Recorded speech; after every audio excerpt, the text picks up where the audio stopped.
आज पेशकश बताइए विधायक जी में इस बार हमारे साथ है इंदौर क्षेत्र नंबर 5 के विधायक महेंद्र हाड़िया, जो लगातार 4 बार से चुनाव जीत चुके हैं और इस बार भी जनता के बीच जा सकते हैं।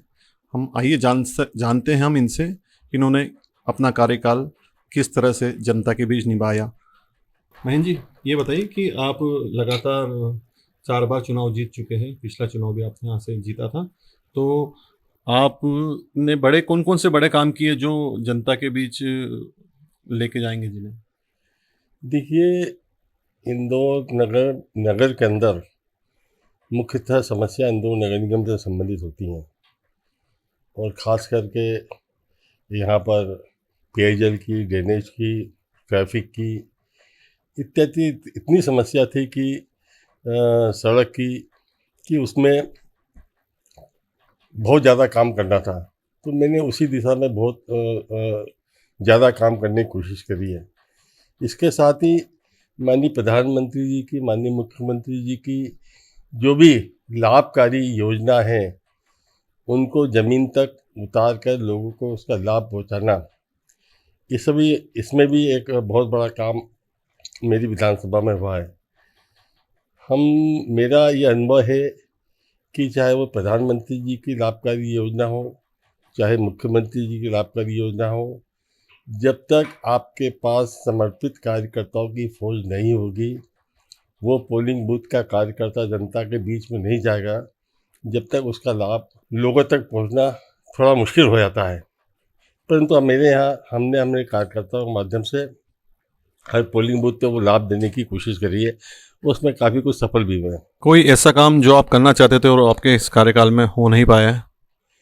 देखिए, मेरे कार्यकाल में मैंने जो 4 फ्लाईओवर जनता को समर्पित किए हैं, 2 फ्लाईओवर और आवश्यकता इस क्षेत्र में है ताकि जो रिंग रोड का ट्रैफिक व्यवस्थित चल सके। इसके साथ ही BRTS के अंदर आप देखेंगे कि बहुत बड़ा, क्योंकि इसका अधिकांश क्षेत्र हिस्सा मेरे विधानसभा से होकर गुजरता है, इसमें भी फ्लाईओवर और बनाने की बहुत ज़्यादा आवश्यकता है। माननीय गडकरी जी ने इस दिशा में कदम भी उठाए हैं, बजट भी सेंक्शन किया है, किंतु उसको पूरा होने में अभी वक्त लगेगा। तो मैं समझता हूँ कि वो समय आने पूरा होगा। मेरे विधानसभा चूँकि बहुत बड़ा एक स्लम एरिया है, बहुत बड़ा आउटर इंदौर का एरिया है, वहाँ खास करके पेयजल की, ड्रेनेज की बहुत समस्या थी। अभी 9 टंकी के माध्यम से हमने अभी जो नई बनाई, इसके पहले जो 30 टंकियाँ थी, अभी 9 और बनी हैं। ये 9 टंकियाँ भी पूरी तरह भी चालू भी नहीं हुई है, किंतु इनके चालू होने के बाद 95% पीने पानी की समस्या का समाधान होगा। किंतु आने वाले 33 चरण के अंदर कुछ टंकियाँ और प्रस्तावित हैं। उसके आने के बाद मैं समझता हूँ कि हम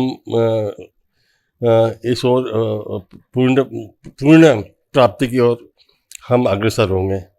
मेरे विधानसभा के अंदर एक बहुत बड़े 2 हमारे अल्पसंख्यक बंधु निवास करते हैं। वहाँ पर भी कांग्रेस के शासन में उनके मूलभूत सुविधाएं की कोई अनदेखी की गई। मेरे इन कार्यकालों के अंदर वहाँ पेयजल, ड्रेनेज, सड़क इत्यादि सारे काम हुए हैं। और ख़ास करके हमने सफाई के क्षेत्र में जो मेरे विधानसभा में काम हुआ, जो इंदौर में काम हुआ, जो पूरे भारत के अंदर हम लगातार 6ठे नंबर पर आए हैं, तो निश्चित रूप से हम आगे वाले जो काम हमको मिलेंगे हम उसमें भी ठीक तरह से काम करके हमारे शहर को स्वस्थ, सुंदर और जलवायु जो ऑक्सीजन और जो पेड़ पौधों की कमी है वो लगा के उसको दूर करने की कोशिश करेंगे। इस बार कुछ नए दावेदारों के नाम आ रहे हैं और क्या लगता है कि पार्टी आपको फिर विश्वास जताएगी इस बार? देखिए, प्रत्येक जब विधानसभा चुनाव होते हैं तो निश्चित रूप से दावेदार होते हैं और लोगों की इच्छा भी है, स्वाभाविक भी है कि उनको टिकट मिले, भारतीय जनता पार्टी टिकट दे। किंतु भारतीय जनता पार्टी समय आने पर प्रत्येक व्यक्ति को मौका देती है। अब मुझे 4 बार से इस विधानसभा में प्रतिनिधित्व करने का मौका मिला है। उसके पहले भी नगर अध्यक्ष था, भारतीय जनता पार्टी का जिला अध्यक्ष था। जब मेरी उम्र लगभग 40 साल की होगी। तो निश्चित रूप से भारतीय जनता पार्टी एक ऐसे व्यक्ति को मौका देती कि जो लगातार 30-40 तक 30 साल 40 साल भारतीय जनता पार्टी का काम करे। और एक स्वाभाविक प्रक्रिया है, अगर कोई भी व्यक्ति यहाँ पर चुनाव लड़ने आएगा तो निश्चित रूप से वो सफल होगा और हम सब कार्यकर्ता उसको सफल बनाने में जी जान कर देंगे। और क्या लगता है इस बार प्रदेश में किसकी ज़्यादा सीट रहेगी, कांग्रेस आएगी या भाजपा की सीटें ज़्यादा बढ़ी? देखिए, पिछले बार भी अगर आप वोटों का प्रतिशत देखेंगे तो भारतीय जनता पार्टी के पास ज़्यादा वोट थे, किंतु सीटें कम थी। इस बार भी हम देखेंगे कि भारतीय जनता पार्टी के पास वोट प्रतिशत भी अधिक होगा और सीटें भी अधिक होगी, किंतु माननीय प्रधानमंत्री जी का जो एक छवि पूरे विश्व के अंदर और ख़ास करके अपने देश के अंदर जो उनकी हुई है, निश्चित रूप से उसका लाभ मिलेगा। और हमारे मुख्यमंत्री माननीय शिवराज सिंह चौहान की योजनाएं, खास करके हमारी लाडली लक्ष्मी, लाडली बहना और जितनी भी योजना माननीय मुख्यमंत्री की चली, और ख़ास करके अभी जो एक उन्होंने आज एक घोषणा करी है कि सीखो और कमाओ, लर्न एंड अर्न। वास्तव में ये इतनी महती योजना है कि ये लोगों को में आत्मविश्वास पैदा करेगी। लोग काम सीखेंगे और काम सीखने के दौरान उनको 10,000 रुपये महीना सरकार देगी, और जब ये काम सीख जाएंगे तो निश्चित रूप से कहीं ना कहीं ये अपने पैरों पर खड़े होंगे, स्वावलंबी बनेंगे और इस प्रदेश को आगे बढ़ाने में अपना योगदान देंगे। पिछली बार मालवा निमाड़ से बीजेपी को काफ़ी कम सीटें मिली थी, इस बार आपका क्या आकलन है?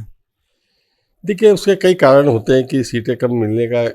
आदमी की व्यक्तिगत भी एंटी इनकम्बेंसी होती है, उसके कारण उसका भी प्रभाव पड़ता है, किंतु पार्टी ने इस बार काफ़ी कुछ गंभीरता से विचार करके बहुत नीचे से काम करके नाम मंगाए हैं। तो निश्चित रूप से जो भी व्यक्ति आएगा उसका चेहरा प्लस पार्टी का चेहरा प्लस माननीय प्रधानमंत्री मोदी जी की नीति, उनके कार्य करने की शक्ति, उनकी दिशा, उनके मार्गदर्शन में जिस तरह देश तरक्की कर रहा है, तो उसका फ़ायदा यहाँ भारतीय जनता पार्टी के उम्मीदवार को मिलेगा और वो अच्छे मत से यहाँ से जीतेगा।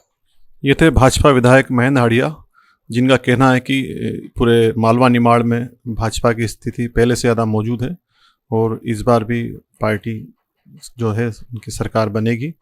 तो अब अगली बार हम किसी नए जनप्रतिनिधि के साथ फिर मिलते हैं, तब तक के लिए नमस्कार। अमर उजाला अब आपके टीवी पर भी। अपने स्मार्ट टीवी पर YouTube पर सर्च करें अमर उजाला, चैनल सब्सक्राइब करें और देखें ताज़ा खबरें, वो भी HD क्वालिटी में।